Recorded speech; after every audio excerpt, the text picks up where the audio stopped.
Kul in kuntum tuhibbunallaha. Ngoten. Kul, katakan Muhammad, in kuntum tuhibbunallaha, apabila kamu sekalian mencintai Allah, fattabi'uni, kata Rasulullah, ikuti saya. Ikuti saya. Mengikuti yang bagaimana kita? Mengikuti Kanjeng Nabi sing dos pundi. Contoh kecil saja. Rasulullah dawuh sallu kama raaitumuni usolli. Kuwi salat kaya aku. Lah, kita sudah masuk kriteria sesuai dengan apa yang telah disampaikan Allah melalui Al-Qur'an tentang bagaimana kita mengikuti Kanjeng Nabi apa ora. Contoh situk salat mawon. Padahal kuwatah banget. Fattabi'uni, kalau kau betul-betul mencintai Allah, fattabi'uni, maka ikutilah terhadapku. Kalau Anda ingin betul-betul mengikuti padaku, yuhibbukumullah, Allah bakal mencintai kamu sekalian. Iki pertanyaane, mencintai Rasulullah sing dos pundi? Lah ngeten nggih. Wis. Sekarang sampean tak wani pertanyaan. Pertanyaane ngene. Pernahkah Rasulullah memberikan contoh salat yang hati itu tidak khudur kepada Allah? Tidak pernah. Justru Rasulullah membimbing pada saat itu terhadap umatnya, para sahabat, berarti terhadap kita semuanya, untuk melakukan sholat dengan khudur atau dengan khusyuk. Kalau kita belum melakukan perkara kecil sholat ini seperti Rasulullah, jangan kita menganggap berikrar kita sudah mengikuti apa yang telah dikatakan Rasulullah. Ikuti aku, fattabi'uni, ikuti aku. Ampun kesusu, jangan tergesa-gesa. Aku sudah mengikuti apa perintah kanjeng Nabi. Bapak Ibu hadirin jamaah rahimakumullah. Kalau kita periksa di tengah masyarakat, Pak, terhadap kita sendiri, mayoritas niki, kita dibimbing di dalam Islam tentang ibadatul jawareh, ngibadah kang bangsa lahiriah yang dilakukan secara jasad yang sudah ditata di dalam hukum syariah. Kita kebanyakan hanya dibimbing dan diarahkan tentang hal itu saja. Sementara kita sadar atau tidak sadar, kunci sholat bisa khusyuk, roh ini harus sudah makrifat dateng Gusti Allah. Mboten saged, Pak. Lah tandane roh niki wis makrifat di maqam musyahadah. Kalau Kanjeng Nabi sudah di Sidratul Muntaha, kalau Nabi Musa bil Wadil Muqaddas itu iku bagaimana? Wa ammal arifuna la yarawna li anfusihim syai'an. Iki tondo, Pak. Sampean priksa ning ati sampean ya. Tondo yen ati atau roh iki sudah dikatakan oleh Allah makrifat pada Allah. Begini, apa yang muncul, perilaku atau apapun, apakah ngibadah, af'al yang berhubungan dengan ngibadah taat, af'al yang ada hubungannya dengan bala, af'al yang berhubungan dengan nikmat atau yang lainnya, baik pada dirinya ataupun di luar dirinya, sedaya semua af'al. Af'al ini aktivitas, kejadian. La yarawna li anfusihim syai'an. Hati panjenengan itu tidak akan pernah munculnya itu datangnya dari makhluk, baik dirinya maupun makhluk lain dirinya. Sampai periksa hati sampean. Contoh sholat, tondo sholat di situ hati sampean wis betul-betul makrifat Allah.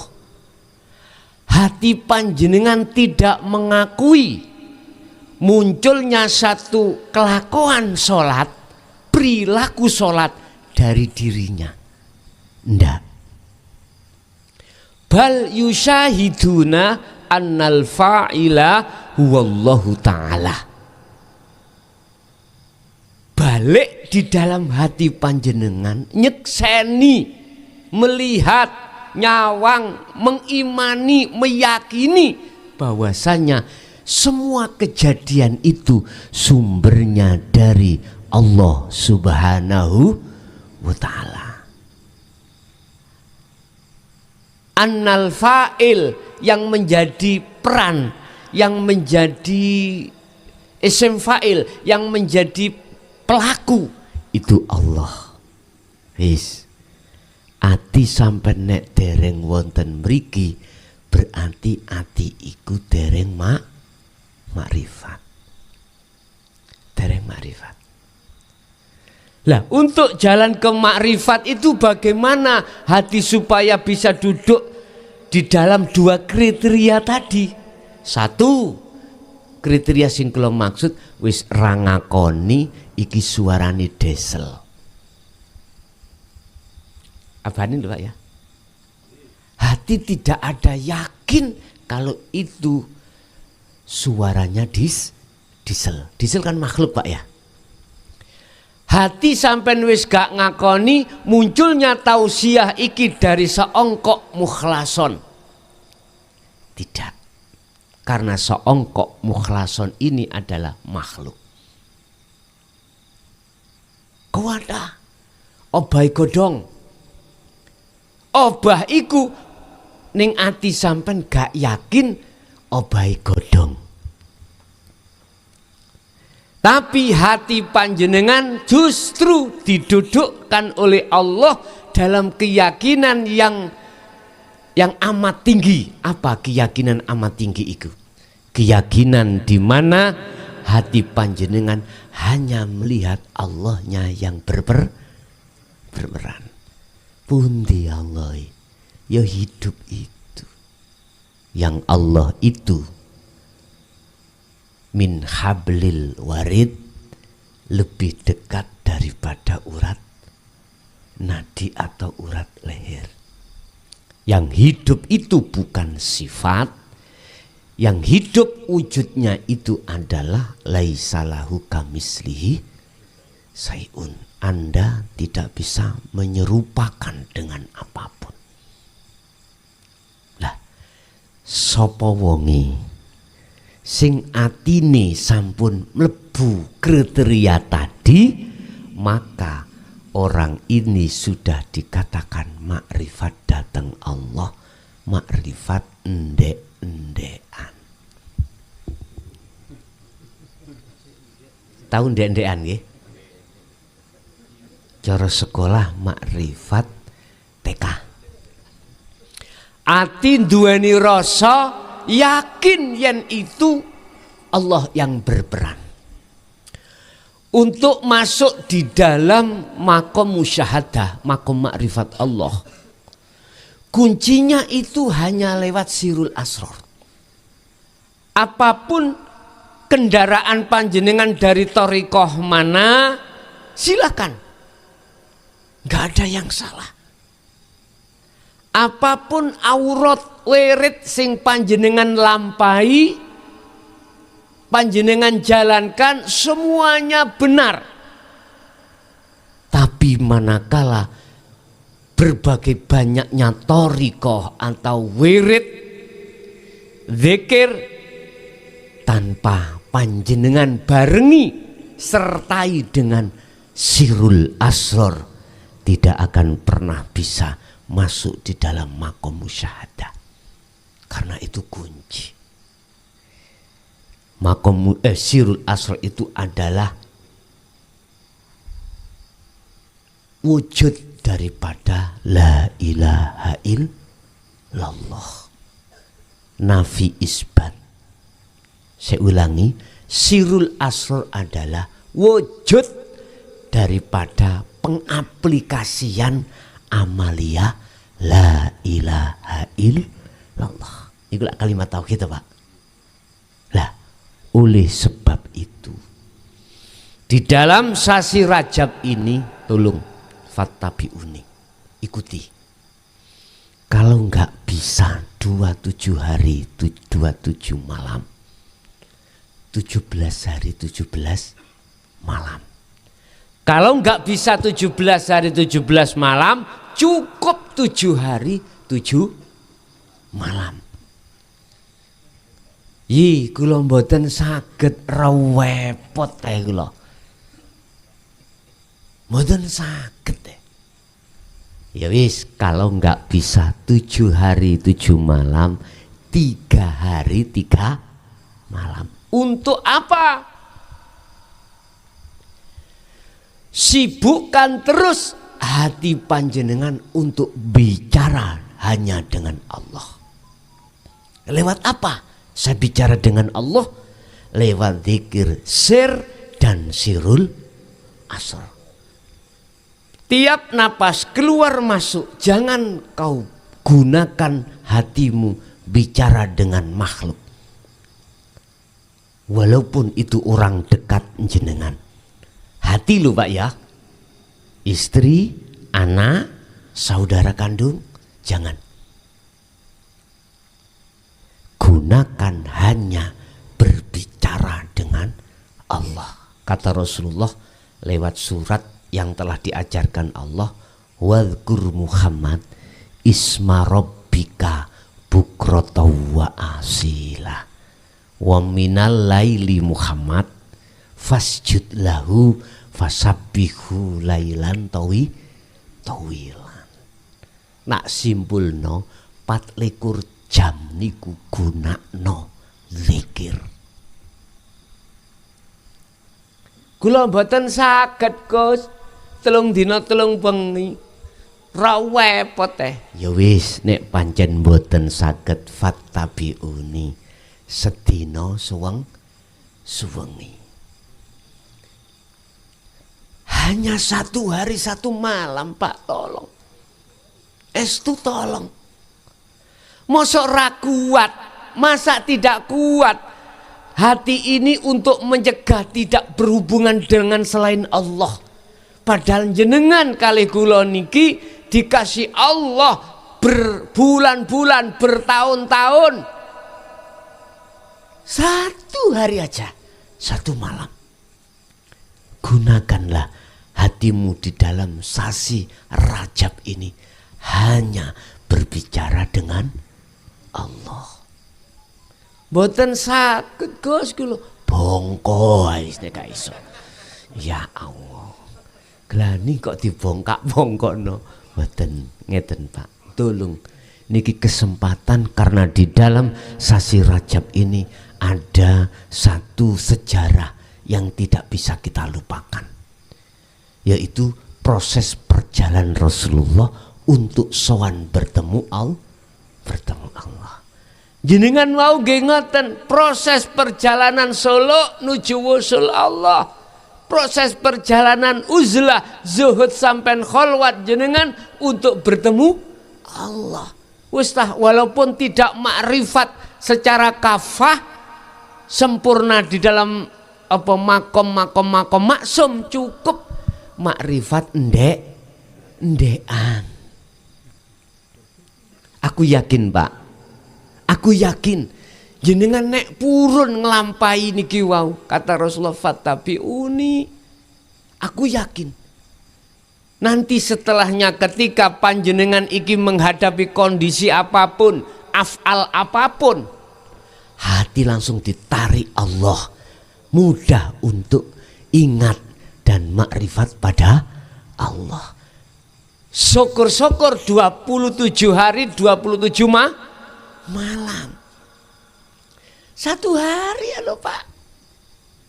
Mosok saya kerja mboten saged printun prei. Cuti sedina mawon. Ning omah nggih ngoten. Sampean kondo, sampean ngomong keluarga, ibu, bapak, anak, tolong satu hari satu malam tolong ayah gak usah diganggu.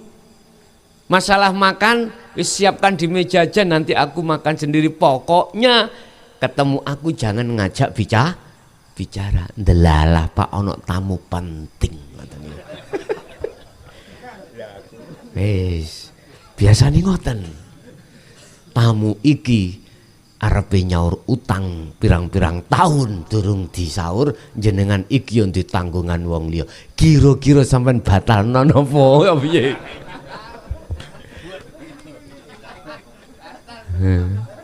Paling ini wis menisi ono kok lah kan nggih. Subhanallah. Itu proses kita nggak ada masalah. Nek surat Al-Imran ayat 31 ngene, kul Muhammad dawuhno, kul in kuntum tuhibbuna, apabila hai umatku kau ingin mencintai Allah, belajar untuk mencintai Allah, fattabi'uni, ikuti apa yang kulakukan. Bapak Ibu, tanda-tanda hati sampean manakala betul-betul mencintai Allah. Surat Yunus ayat 62 63 dikatakan, ala inna awliya illah la khaufun alaihim walahum yahzanun. Jenengan iki gak khawatir, gak duweni rasa wedi, apa sing jangi takdir diwehke Allah. Takdir macam apa wae, apa yang akan diberikan Allah, Anda tidak ada rasa takut dan rasa khawatir.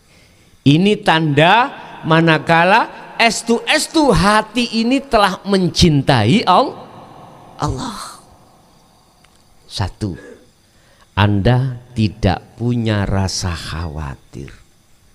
Bingku ya opo yo, wae ngaji gak udan ae engko.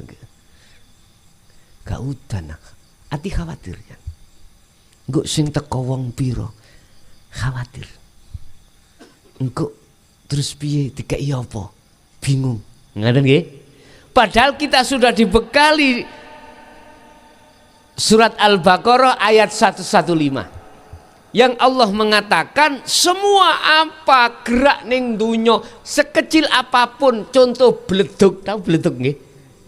Itu yang menggerakkan, itu yang berperan Allah. Apalagi persoalan yang ada kaitannya dengan pengajian.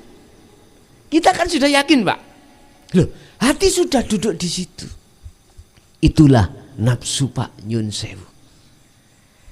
Gelek ide apa? Icak-icak hati kita. Hati kita sudah kita terapi beriman pada Allah, bahwasanya yang memperjalankan kita dari rumah sampai ke majelis taklim ini hanya Allah. Kita sholat yang memperjalankan itu juga Allah. Hati sudah kita tata. Tengah jalan, grotok. Wah, udan. Piye lah. Ini sebabnya apa, Pak? Kula tutun rahasiane. Sebab jenengan kali kula teledor ati iki, napas, setiap napas tidak dipergunakan untuk zikir. Teng mriku tok kuncine. Coba Sampai ikuti apa yang dikatakan Rasulullah, fattabi'uni. Nggak bisa 27 hari, ya 17 hari. Nggak bisa 7 hari lah Pak. Nggak bisa ya 3 hari lah. Tapi memang berat Pak. Mesti Allah nguji teng mriku. Ayo, sampean tinggal lah, sampean kok diuji Allah.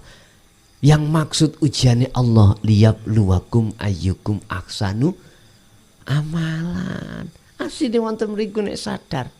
Allah akan membentuk pribadi ruh, pribadi hati yang dewasa pada Allah. Akan membentuk pribadi hati makrifat datang Allah dengan sempurna. Dibentuk dengan itu. Makanya ketika saat ngelakoni ada tamu datang membawa uang sak koper.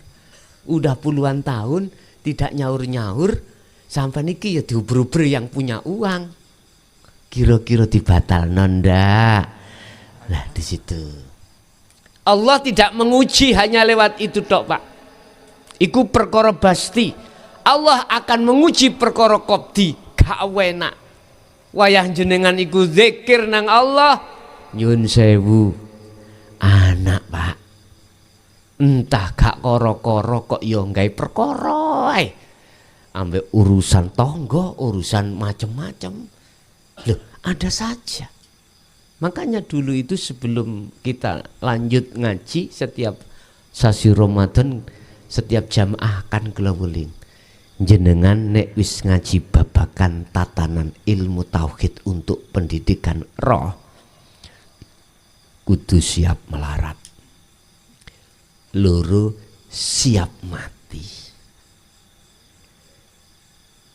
Apakah wong sing ngono kudu nggih diuji melarat dunyane? Ya tidak harus. Nopo cepet mati? Ya tidak harus. Artinya jenengan kalau sudah berpendidikan, ajaran sing paling tinggi, iman sing paling tinggi, takwa yang paling tinggi, makrifat nang Allah iki.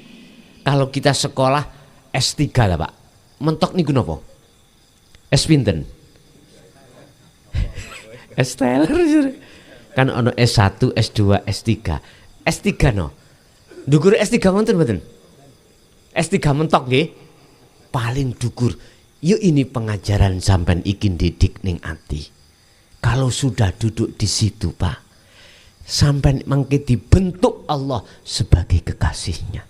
Makanya ayatnya in kuntum tuhibbunallaha. Apabila kau ingin mencintai Allah, kata Rasul, fattabi'uni, ikuti aku.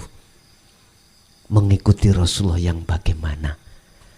Semua perilaku zahir Kanjeng Nabi Muhammad sebelum terjadi Isra Mi'raj salat 5 waktu, Isra Mi'raj, kan ada yang bertanya, bagaimana salat Rasulullah sebelum terjadi Isra Mi'raj?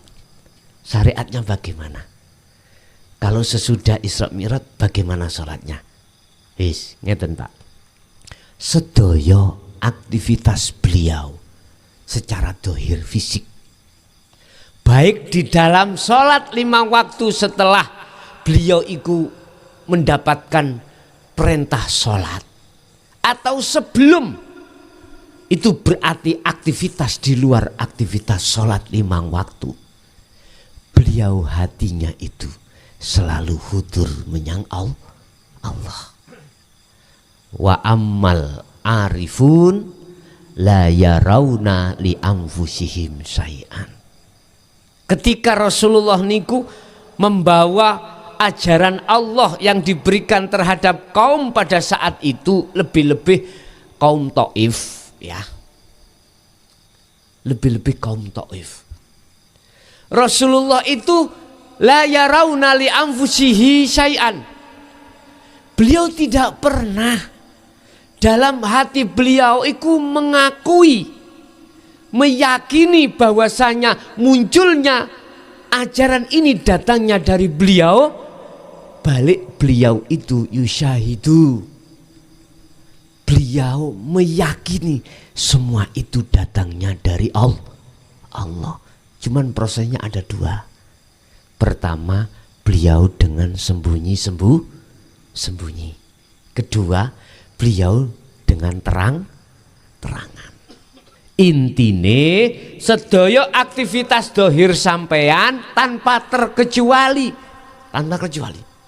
sertailah wadkur isma rabbika bukrata wa asila. Wadkur isma rabbika, bahasane secara syariat gawin atimu zikir nang Gusti Allah. Zikir itu bahasa Arab, bahasa tiang Jember, ingat, eling. Iku secara lugat. Lah secara istilah zikir ingat itu tempatnya tidak di akal. Secara hakikat di hati. Hati sadar lan nyadari bahwasanya situasi sakniki ngaji iki dipenuhi Allah yang berperan. Hati sampai dipaksa untuk beriman bahwasanya apapun sekecil apapun yang terjadi di majelis taklim ini semata-mata dari Allah Subhanahu wa taala. Lah bukae ati teng mriku lewat zikir sirul asrar. Lah sirul asrar didorong kali zikir sir, zikir di mana sudah diucapkan di dalam surat Al-Insan tadi ayat 25, wadkur isma rabbika, wadkur dzikra Muhammad, sebutan Muhammad atas nama pangeranmu Allah. Berarti ati kudu ngucap Allah. Apa perlu dijaharkan, Gus? Ningali situasi, tergantung kondisi. Zikir jahar, zikir siri, kabeh iku yo gak ono salahe. Mboten enten salahe, iku proses raga panjenengan untuk supaya telaten selalu berzikir nang Allah. Sing tujuane ngelingno menyang ati, mengingatkan terhadap ruh supaya ruh ini sadar bahwasanya semuanya yang berperan adalah Allah Subhanahu wa ta'ala. Pertama, tanda hati sudah cinta pada Allah, hati tidak ada rasa khawatir atau takut terhadap selain Allah. Yang berupa apa? Makhluk, kejadian takdir yang akan terjadikan Allah. Apakah itu yang cocok ning ati sampean atau tidak cocok ing munggo sifat basariah kita sebagai manusia. Sing gak cocok sakit, sing gak cocok ekonomi kok seret, jualan sak jualan dirusoi tiang, nggih. Utang gak nyaur, malah nambah. Loh, bisa jadi hal seperti itu, Pak. Iki takdir yang tidak enak disebut qadhi. Lah takdir yang enak kebalikannya itu pasti didatangkan oleh Allah. Wis. Kalau kamu mengikuti aku, kata Rasul, Allah akan mencintaimu. Bentuk Allah mencintai panjenengan kali kula, jenengan kali kula niki segala hal bentuk kebutuhan ruh niki selalu dibimbing Allah. Lah urusan jasad engko ana mburi jasad, kebutuhan ruh, apa yang dibutuhkan makanan ruh, Allah selalu membimbing lewat hidayahnya jenengan kali kula. Iku pasti, Pak. Wis. Terus tanda yang kedua, tatkala hati kita betul-betul dikatakan mencintai Allah oleh karena kita mengikuti Kanjeng Nabi, apa yang Kanjeng Nabi lakukan.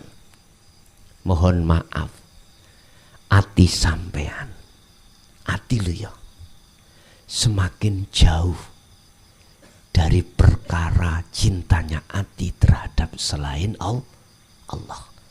Tondo yang kedua, cinta sampean kali kula terhadap selain Allah itu akan berkurang. Yang tadinya kita dikatakan nek cara Mojokerto niku ngene, kedunyan. Teng mriki napa? Sami nggih. Niku saya suwe saya logrok, Pak. Ati sampean kali kula mencintai selain Allah, saya suwe lama kelamaan Allah ngerontokno. Karena apa? Karena jenengan mengikuti Kanjeng Nabi. Setiap aktivitas apa, hati ini selalu berzikir pada Allah. Mungkin nek gak bener Pak nggih. Tak kasih taruhan. Apa taruhane? Wis sampeyan nang Mojokerto, nek pancen gak cocok iki wis sampeyan lakoni kok gak cocok ambek apa sing didhawuhke Allah ning Quran lewat lesan kula niki. Sampeyan beol wadana kresek ya. Sampeyan budal nang Mojokerto niki Gus hadiah sampeyan nang rai. Kula tak akan bales. Estu. Sebab apa? Apabila ning kono istifhamnya itu disembunyikan. Setelah ayat fattabi'uni ada istifham, Pak. Istifham itu pertanyaan.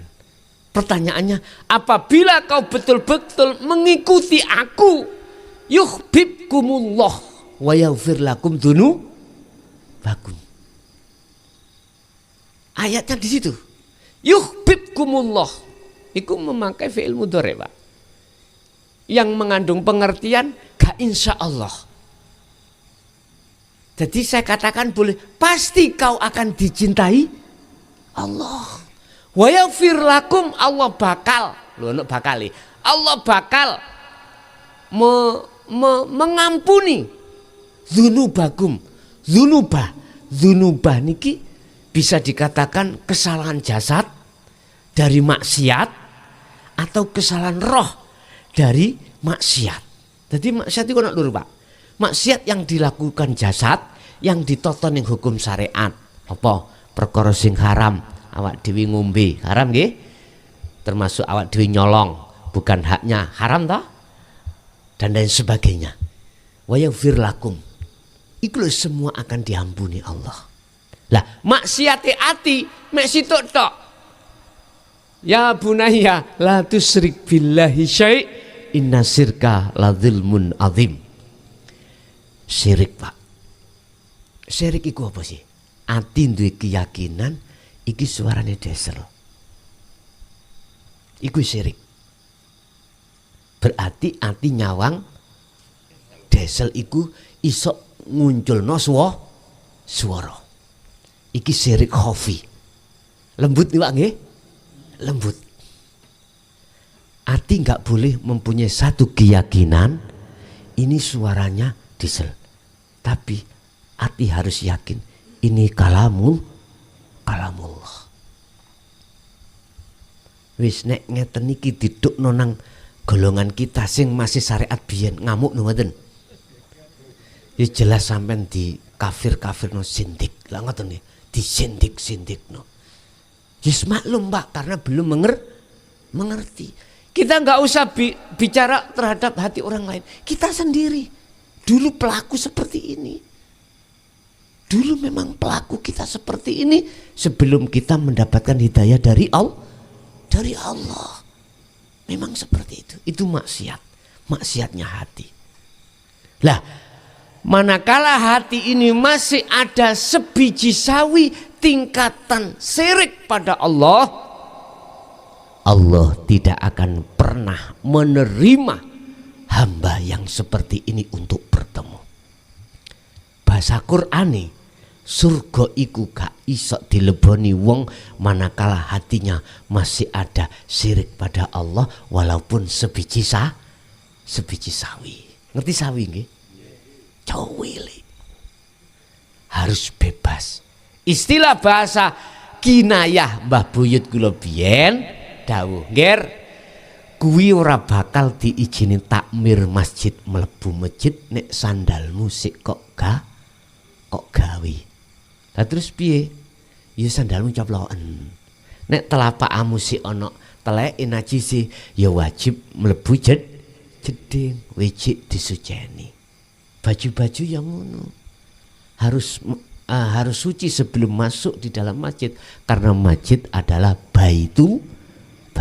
Bait iku omah Allah pangeran sampean jenengi. Berarti masjid iku omahe Gusti Allah. Tapi maknane bukan makna murad Gusti Allah duwe omah masjid nika mboten.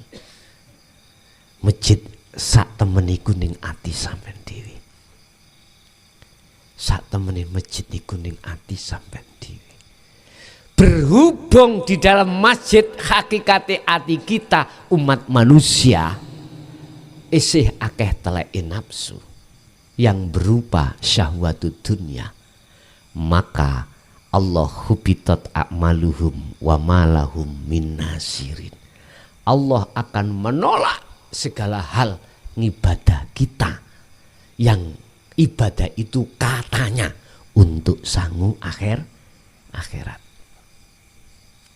Lah niki ingat di dalam kitab Sarhul Hikam ada 2 kelompok ahli ibadah iki ditolak Allah. Karena hakikatnya masih ada syirik di dalam hati. Apa? Kula salat sik pengin disawang menungso liya. Ben disawang wong apik kalau aku iki ahli ibadah atau disebut al-ubad. Wis. Iki katakan sudah enggak. Yang kedua, saya sudah tidak karena manusia, tapi si eneng pamrih nang Gusti Allah atau tendensi. Apa? Aku sholat si ono krono pengin dibayar yang berupa pahala. Olehku sholat si krono pengin dimasukkan surga. Kilahuma madmumun, keduanya dipaidu Allah. Kuwi nek gak tak wenehi embel-embel ngene ra gelem budal awakmu salat. Berarti salatmu gak krana aku. Jarene diucapno lillahi taala ning mburi. Lah kok awakmu sik krana embel-embel. Dipaidu Allah, Pak.